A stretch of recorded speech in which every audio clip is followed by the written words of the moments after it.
If you start feeling numbness, tingling sensations all the way down to the leg, and that's because there's a true impingement of the nerves up here.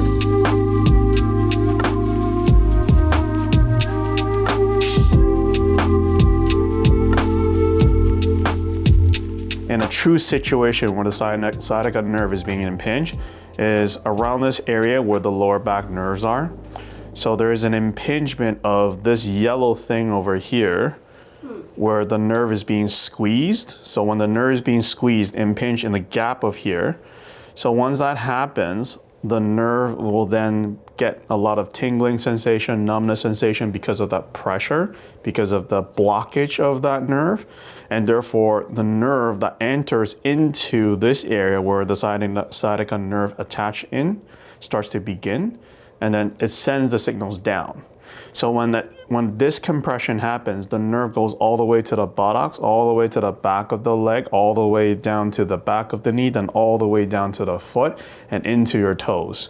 So if you start feeling numbness, tingling sensations all the way down to the leg, and that's because there's a true impingement of the nerves up here. Now, there are also other cases where it's not coming from this. So it's coming from the muscle that's attaching from the hip to the sacral bone here. In between here, that's where the sciatica nerve also runs down to. Okay, so when we're looking at a true sciatica, I'm just gonna set this down. So what happens is the compression of the two bones over here and the disc. So if the disc is degenerating as in the disc is becoming more thinner because of wear and tear, age is another factor, or you might have an accident where the bone is being compressed in certain ways or a high impact directly banged on it, and then the disc starts to bulge or something making it look like this. When that happens, the nerve, which is here, gets impinged by the disc and it's being squeezed entirely. So once that happens, then the nerve will get that impingement and then sending those signals down, because something is touching it, something is irritating it, something is squeezing it.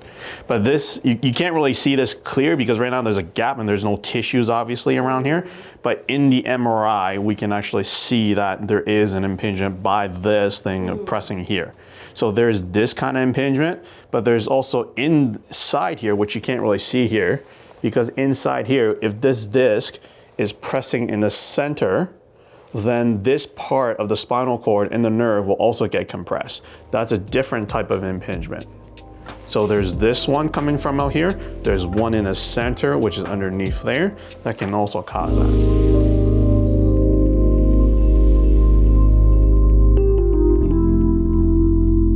There's other things that can affect the sciatica nerve, but it's not really sciatica.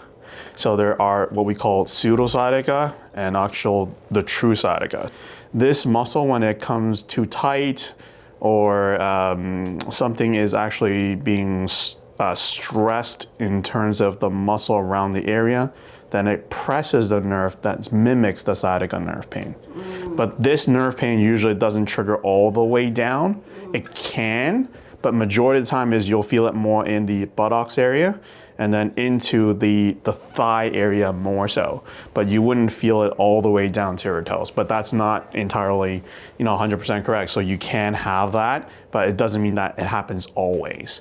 But that's another way of saying this is kind of what we call pseudo-sciatica. It's called a piriformis syndrome, is when this muscle is tight, causing an impingement of that nerve and mimicking the sciatica nerve, but it's nothing to do with that sciatica.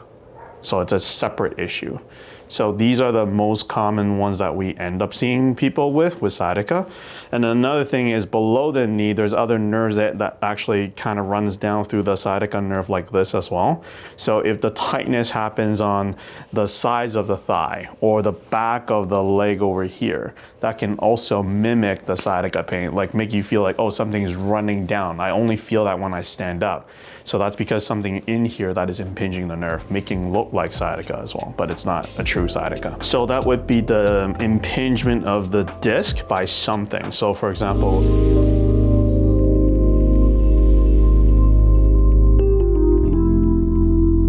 managing at home for sciatica, there are a few things you can do. One is make sure that you're not compressing as much as possible. So for example, if you are slightly overweight, that can be a contributing factor because the weight is now applying more pressure into the segments of this whole area. So your back is becoming more weak. So the more weaker your back is, the more that the compression happens. But the stronger your back is for the muscles, then it'll actually help with that compression more. So for example, if you were already having that sciatica symptoms, by strengthening the back muscle, it doesn't prevent it, but it does help with that situation. So for example, like you can do, bring your legs up forward. We'll do a demonstration after so you can see, and that will relieve some of that pressure, which is affecting the compression. Now, all that factors depends on what type of compression you have. Because you can have the back compression, you can have the front, you can have it on the side. So some of the demos I do may not be applicable to someone depending on the issue.